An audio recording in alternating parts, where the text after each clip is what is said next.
Hello guys, അപ്പോൾ ഇത് കുളിച്ച് മാറ്റിയിട്ട് എങ്ങടാന്നല്ല നമ്മൾ ആലപ്പുഴയ്ക്ക് പോവാണ് കേട്ടോ. ഞാനും ഷിബുക്കാക്കിയും കുട്ടിയും. അപ്പോൾ ഞാൻ ആലപ്പുഴ അങ്ങനെ എക്സ്പ്ലോർ ചെയ്തിട്ടില്ല. അപ്പോൾ അതാ നമ്മൾ വീട്ടിൽ നിന്ന് ഒരു 2:30 മണിക്കാണ് കേട്ടോ ഇറങ്ങണത്. പുലർച്ചെ 2:30 മണിക്കാണ് ഇറങ്ങണത്. എല്ലാവരും ഇറങ്ങുമ്പോൾ ഞങ്ങളിതാ കാറൊക്കെ എടുത്ത് പോവാണ് ഗൈസ്.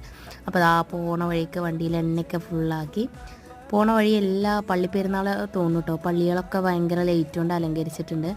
അപ്പോൾ യാത്രക്കൊക്കെ സുഖം രാത്രിയാണല്ലേ. എനിക്ക് ഭയങ്കര ഇഷ്ടമായി ഈ രാത്രിയുള്ള യാത്ര. എന്നുവെച്ചാൽ വല്ലാതെ ശല്യങ്ങളൊന്നും ഉണ്ടാവില്ല. അപ്പോൾ അതാ നമ്മൾ കുതിരാനിലെത്തി ഗൈസ്. കുതിരാൻ എത്തിക്കഴിഞ്ഞാൽ വേറൊരു വൈബാണല്ലേ. എന്താവും അവിടേക്കൊണ്ട് എത്തിക്കഴിഞ്ഞൊരു പൊലിവാണ്. പിന്നെ അതാ 2:30 മണിക്ക് എണീറ്റല്ലേ, കുറച്ച് കഴിഞ്ഞപ്പോൾ തന്നെ എനിക്ക് വിശക്കാൻ തുടങ്ങിട്ടോ. എനിക്ക് നേരത്തെ എണീറ്റ് കഴിഞ്ഞാൽ വിശക്കും. അപ്പോൾ അതാ ഒരു ചോക്കോ പയ്യൊക്കെ കഴിച്ചു. പിന്നെ അതാ രാവിലെ ആവും തോറും ഭയങ്കര ബ്ലോക്കൊക്കെ ഉണ്ടായിരുന്നു കേട്ടോ. അപ്പോൾ നമ്മൾ രാവിലെ തന്നെ ഒരു ശരവണ ഭവനിൽ ഫുഡ് കഴിക്കാൻ കയറി. അപ്പോൾ ഇതിൻ്റെ ബാക്കിയായിട്ട് ഞാൻ വീണ്ടും വരാം. അപ്പോൾ എല്ലാവരും ചാനൽ സബ്സ്ക്രൈബ് ചെയ്യുക. ഓക്കെ.